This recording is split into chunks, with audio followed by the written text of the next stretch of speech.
Halo kakak-kakak staf IT dari kantor Kelurahan Minomartani. Hari ini saya akan sharing sedikit mengenai dasar-dasar desain grafis dan penggunaan Canva sebagai software editing atau editing resources. Nah, Canva itu sendiri apa sih?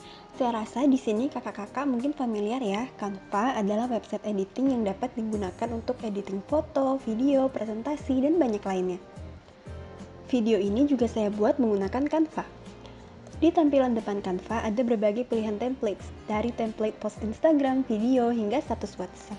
Jika nanti sudah membuat akun dan mulai mengedit, maka history dan pekerjaannya akan muncul di bagian Your Design. Nah, ini ada berbagai contoh template untuk feed Instagram.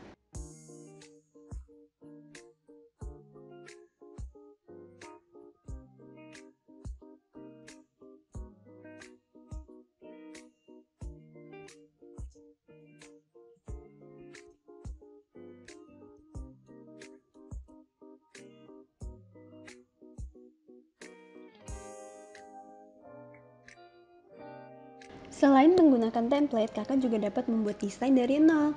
Di sini saya akan menunjukkan tampilan dan fitur ketika kita sedang mengedit. Nah, ketika sedang mengedit, ada fitur Elements untuk mencari gambar, foto, bentuk, bangun, dan grafik lainnya. Lalu, ada fitur Uploads untuk mengunggah gambar, video, atau audio dari device atau laptop kita, maupun dari Google Drive, Facebook, Instagram, dan Dropbox. Lalu, ada tag. Selain untuk membuat tulisan sendiri, ada juga berbagai template teks yang bisa diubah tulisan, warna, penempatan, dan sebagainya.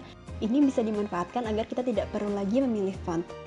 Nah, kalau hanya membahas tentang Canva saja, sepertinya videonya akan sangat singkat ya, karena Canva sangat user-friendly dan sangat mudah digunakan. Jadi selanjutnya kita akan bahas mengenai dasar-dasar desain grafis.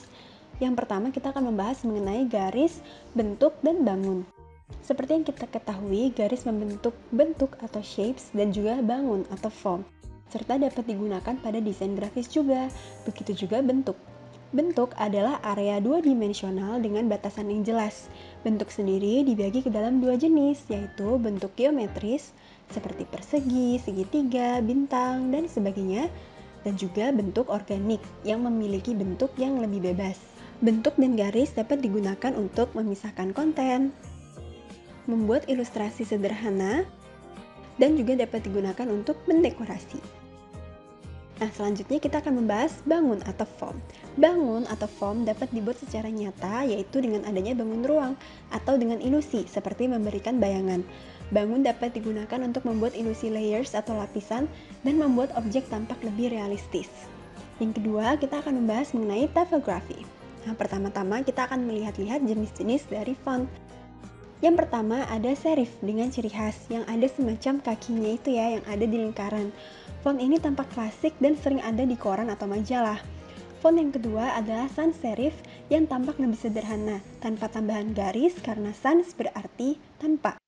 Font sans serif adalah font yang punya nuansa lebih modern dan umumnya dipakai pada desain grafis yang tidak berat di seni.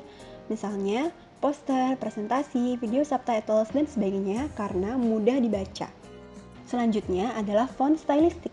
Jenis font ini ada bermacam-macam ya. Ada yang tegas, cursive, ada yang semua hurufnya kapital, dan sebagainya. Font ini adalah jenis font yang dekoratif sehingga bagus digunakan untuk teks yang sedikit dan butuh dijadikan pusat perhatian. Misalnya untuk judul. Dalam penggunaan font, usahakan jangan memakai font yang terlalu banyak dan seragamkan font untuk judul, seragamkan subjudul, dan juga teks.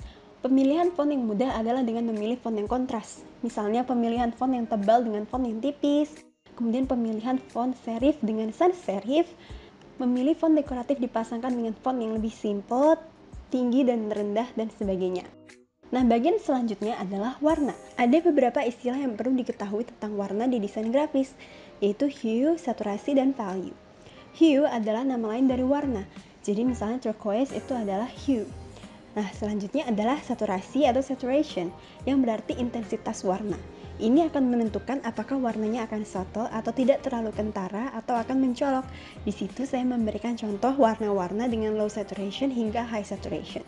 Mudahnya, saturation dapat diubah dengan menggeser warna dari kiri ke kanan. Yang terakhir ada value yang menentukan gelap dan terangnya suatu warna, dari putih ke hitam. Sederhananya dapat dilihat dengan menggeser dari atas ke bawah saat memilih warna. Nah, bagaimana sih caranya memilih warna? Kita akan memakai bantuan color wheel atau roda warna. Yang pertama dengan metode monochromatic.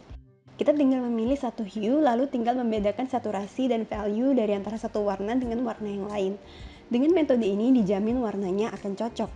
Yang berikutnya adalah dengan metode analogus atau memilih warna yang bersebelahan pada color wheel. Misalnya merah dengan oranye, pink dengan ungu, hijau dengan biru, dan sebagainya. Lalu metode berikutnya adalah metode complementary atau dengan memilih warna yang berseberangan pada color wheel. Contohnya yang klasik adalah hijau dan merah ya, yang sering muncul pada perayaan Natal. Berikutnya adalah metode split complementary. Ini dengan memilih dua warna yang berseberangan dengan satu warna. Ini bisa memberikan lebih banyak opsi warna. Metode selanjutnya adalah metode triadic atau memilih warna yang membentuk segitiga di color wheel. Tapi pemilihan warna ini bisa jadi sangat mencolok ya. Misalnya pada karakter Joker yang kita tahu menggunakan warna ungu, hijau, dan oranye. Jadi perlu digunakan dengan hati-hati. Selanjutnya adalah tetradic, yaitu memilih dua pasang warna komplementari atau mudahnya yang membentuk kotak di color wheel. Model seperti ini lebih cocok kalau ada satu warna yang mendominasi dan sisanya hanya dipakai pada bagian yang lebih kecil. Nah, ada beberapa hal yang perlu diperhatikan dalam pemilihan warnet. Yang pertama, warna yang dipilih harus easy on the eye atau mudah dibaca. Ubah saturation dan value untuk mendapatkan warna yang lebih easy on the eye. Warna terang biasanya cenderung terkesan lebih menyenangkan atau modern, sementara warna dengan saturasi rendah terkesan profesional. Namun, kesan juga dapat tergantung dengan konteks. Hal selanjutnya yang akan kita bahas adalah tentang foto atau gambar. Terdapat beberapa hal yang perlu diperhatikan dalam penggunaan foto atau gambar. Yang pertama, usahakan ukuran foto selalu minimal 720p atau 1080p. Dan yang kedua, jangan memperbesar grafik dengan pixels karena akan pecah. Yang dapat diperbesar adalah gambar dengan vektor. Kalau kita punya gambar pixels yang kecil tapi perlu digunakan di ruang yang besar, berkreasilah. Misalnya, gunakan frame dan lain sebagainya agar gambar tidak perlu diperbesar. Nah, berikut adalah contoh gambar vektor. Gambar vektor umumnya memiliki format file SVG, WMF, EPS, PDF, CDR dari CorelDRAW atau AI dari Adobe Illustrator. Sementara grafis dengan pixels umumnya memiliki format JPG atau JPEG, PNG, GIF, BMP, MVEG4 atau MP4 dan sebagainya. Nah, yang paling penting adalah untuk melihat desain secara keseluruhan. Gunakan repetisi, seperti repetisi font yang sudah saya jelaskan sebelumnya, dan perlunya ada kesatuan tema di dalam satu desain. Perlu juga memperhatikan keseimbangan visual, tentukan objek yang ingin dijadikan pusat perhatian, dan buat objek tersebut lebih besar atau lebih mencolok. Misalnya menggunakan background putih dan meng-highlight poin-poin tertentu dengan warna. Lalu perhatikan juga penempatan, umumnya orang akan memindah informasi dari kiri ke kanan. Terakhir, saya akan bahas mengenai inspirasi. Kadang kita kehabisan ide desain, mengalami creative block, atau butuh sumber bahan untuk editing. Di sini saya akan merekomendasikan beberapa website yang sering saya gunakan. Yang pertama ada DeviantArt, yang sering saya gunakan untuk mencari PNGs, misalnya bunga, kertas, dan sebagainya. Juga sering saya gunakan untuk mencari brushes, kalau misalnya menggunakan Adobe Photoshop. Yang kedua adalah Freepik, yang juga menjadi sumber PNGs atau ilustrasi, misalnya mencari ilustrasi anak, ilustrasi perempuan, gambar hewan, dan lain sebagainya. Selanjutnya ada Unsplash yang berisi berbagai foto. Di sini ada banyak sekali stok foto, dan kakak-kakak hanya tinggal mencari saja foto apa yang ingin dicari.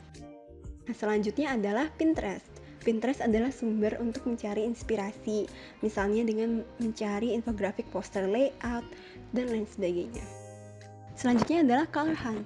Di sini adalah tempat saya untuk mencari color palette yang ingin digunakan untuk membuat sebuah desain. Kemudian ada juga DaFont untuk mendownload font baru. Dan tentunya ada juga di Canva. Di Canva ada bagian elements. Nah, di sini kita tinggal ketik saja gambar atau shapes yang ingin dicari. Misalnya, kita ingin mencari gambar bunga, ketik saja flowers di bagian pencarian itu, dan nanti akan muncul gambar bunga dari foto, ilustrasi, dan banyak lainnya. Nah, selanjutnya kita juga bisa mencari color palette di Canva loh. Tinggal buka saja bagian warna, dan selanjutnya kita tinggal ketik warna atau kombinasi warna yang kita ingin cari. Nah, misalnya di sini saya akan mencari kombinasi warna pink dan purple, atau pink dan ungu. Nah, nanti akan muncul berbagai palet warna yang berisikan warna pink dan juga ungu, dan ini bisa digunakan pada desain teman-teman. Nah, demikian sedikit sharing saya mengenai dasar-dasar desain grafis dan juga penggunaan Canva yang sangat mudah dan sangat user friendly. Semoga video ini dapat berguna ya. Terima kasih.